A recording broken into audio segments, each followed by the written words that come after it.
नमस्कार. भाग्यशेष वार्ता डिजिटल मीडियामध्ये आपलं सहर्ष स्वागत करत आहे. आमचे वसमत तालुका प्रतिनिधी स्नेहल कांबळे यांनी दिलेली अधिकची माहिती अशी की आज रोजी शॉर्ट सर्किटमुळे घरातील संसारोपयोगी साहित्य जळून खाक, लाखोंचे नुकसान झालेले वसमत तालुक्यातील थोरवा या गावामध्ये सकाळी 7:30-7:30च्या दरम्यान घराला भिडून असलेल्या विद्युत खांबाने शॉर्ट सर्किट झाल्याने घराला आग लागली आणि या आगीमध्ये संसार उपयोगी साहित्य, पैसा, सोनं, कागदपत्र, अन्न धान्य व इतरही साहित्य जळून खाक झाल्याची घटना घडलेली आहे. यामध्ये कोंडिबा नरवाडे राहणार थोरावा या घरात 8 ते 10 सदस्य आपला उदरनिर्वाह करत होते.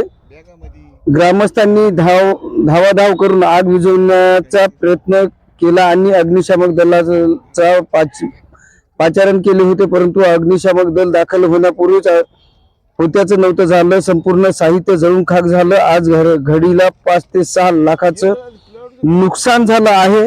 आज संपूर्ण परिवार उघड्यावर आलेला आहे. विद्युत वितरण कंपनीने व प्रशासनाने तात्काळ पंचनामे करून झालेली नुकसान भरपाई देण्याची मागणी या परिसरातील सदस्यांनी केली आहे. तसेच कुटुंबातील लोकांनी सुद्धा या ठिकाणी नुकसान भरपाईची मागणी केलेली आहे. आमच्या माध्यमातून आपण पाहू शकता वसमत तालुक्यात मोनिका शिवचंद्र मुळी नरवाडे, आमचं गाव थोरावा. सर, आमची लाईट शॉर्ट सिटिंग झाल्यामुळे आमच्या घरावर आग लागली. घरामध्ये काहीच उरले नाही, खायला लेकराबाळाला सुद्धा काही राहिलेलं नाही. घरातली सगळी नुकसान झाली. अन्न, घरातल्या वस्तू, चैनीच्या वस्तू, दागदागिने, साड्या, लेकरांचे कपडे, वह्या, पुस्तकं शासनाने दिलेली कोणतीच काहीच मान्यता आमच्या घरात राहिली नाही. आम्ही काय करावे, काय खावे, आम्हाला काही कळना झाले, सुचना झाले. नुकसान भरपाई करून द्यावी शासनाला विनंती आहे. कोंडिबा नरवाडे माझं नाव. मी थोराव्यात राहत असताना माझ्या घराजवळ एक खंबा आहे लाईनचा. तिथं शॉर्ट सर्किट झाल्यामुळं कुठून विस्तू पडला की पत्ता नाही. सकाळी 7:30 वाजता आणि घर जळून खाक झालं. जवळजवळ 4-5 लाख रुपयाचं नुकसान झाले साहेब. आपलं सोनं, नाणं, कपडे, लत्ते, धान्य, परत किराणा दुकानचा माल होता. आमचा मुलगा किराणा दुकान चालवते, त्याचाही परत माल होता आणि अशी भयानक नुकसान झाली. आता आम्ही रस्त्यावर आलो. काही पंचनामा आतापर्यंत शासनानं दखल घ्यावं, आमची थोडंसं लक्ष करावं आणि त्वरित आम्हाला मदत करायचा प्रयत्न करावा किंवा मदत केलीच पाहिजे शासनाला, असं एक आपलं मन आहे. असं जर झालं ओके. सकाळी 7:30-8च्या सुमारामध्ये ह्या बाजूला जे खांबा दिसते त्याच्यावर शॉर्ट सर्किट होऊन ते थिलंगे घरावर पडले पत्राचं. पाठीमागं सगळं शेतातलं वगैरे कपडे, लत्ते, कपाट सगळं सामान होतं. अचानक पेट धरला. पेट धरल्याच्या नंतर गलका झाल्याच्या नंतर ज्यावेळेस मला कळालं, 112वर कॉल करून मी अग्निशमनची गाडी मागवली. अग्निशमनच्या गाडीला येईपर्यंत सगळं घर जळून खाक झालं होतं.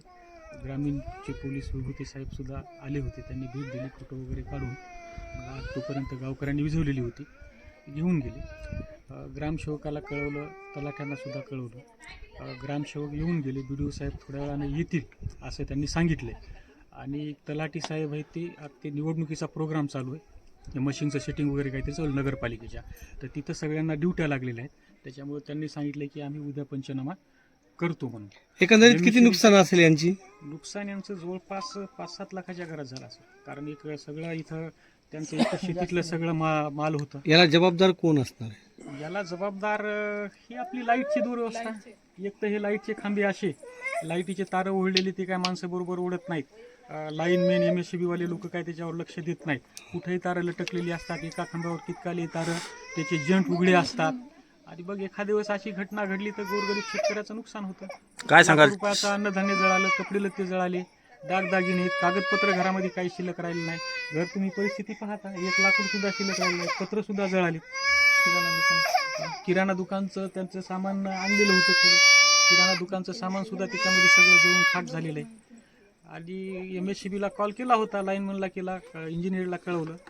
त्यांनी सांगितलं बाबा मीटर वगैरे काही आहे का. मीटर यांचं अधिकृत होतं, काही कारणामुळे त्यांनी काढून दिलेलं होतं. तर यांच्या घरात तर काही लाईट चालू नव्हती. सगळं जे कारस्थान झाले ते वर खांबा दिसते, त्या खांब्यावरून थिलंगे उडाले आणि त्याच्यामधून सगळे झालं. याला जबाबदार MSCBचा गलथान कारभार आहे. आणि ती जी अव्यवस्था आहे त्या अवस्थेमुळे हे सगळं नुकसान त्यांना सहन करावं लागलं. संपूर्ण घर उघड्यावर आले, लेकरबाळ उघड्यावर आले, घरात खायला अन्न नाही, अंगावर घालायला कपडे लत्ते नाहीत, एकही वस्तू अशी शाबीत राहिली नाही घरातली. एवढं सगळं जळून खाक झालं. काय मागणी असणार? मागणी एवढीच आहे की त्यांचं जेवढं काही नुकसान झालंय तेवढं सगळं नुकसान MSCBनं आणि सरकारनं भरून द्यावं. सरकार कल्याणकारी सरकार म्हणतात, लवकरात लवकर पंचनामे करा आणि लवकरात लवकर पंचनामे करून जेवढं नुकसान झाले तेवढं हे करावून त्या घराला पोटा पाण्याला लाव. उद्या लेकरा बाळाचा प्रश्न हे सगळ्याच आहे. लेकरं लढायले बघितलं तुम्ही आता. त्याच्यामुळं सगळं लवकरात लवकर शासनानं काय ते मदत करा.